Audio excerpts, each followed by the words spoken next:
Guys, hope you're keeping well. So I'm going to multitask now. I'm in my convertible. Weather's nice, so what I'm deciding to do now is I'm going to put the roof down.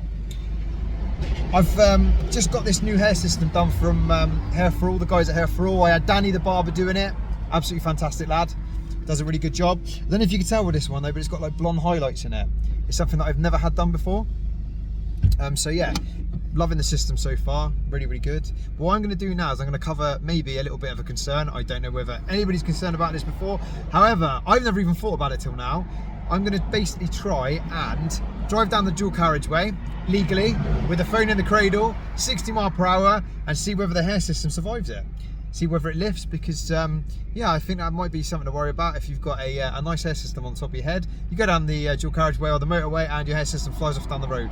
Quite embarrassing, pulling over and trying to get that out of the road. But yeah, now we're going to go through it and see what happens. Watch the space. Okay, so we're about to hit the dual carriageway now, just going onto it. So speed limit down is 60 mile per hour. So if I can manage to do that, I'm going to get to 60 and see how the hair system does in high speeds with the roof down. Okay, so hitting 60 now. Probably see the hair blown around. Windows are all down. I'm pretty exposed here, to be honest.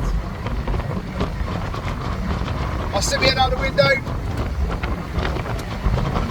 Head above. Probably see it blown around a little bit. All good, all good.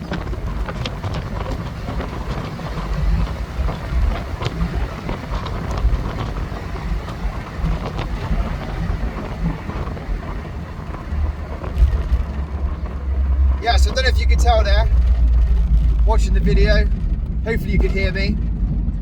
But yeah, so 60 mile per hour, down a dual carriageway, roof down, hair system still very much intact. So yeah, all good. Obviously I can't take my attention off the road, so I'll catch you guys in a bit. Cheers, take care.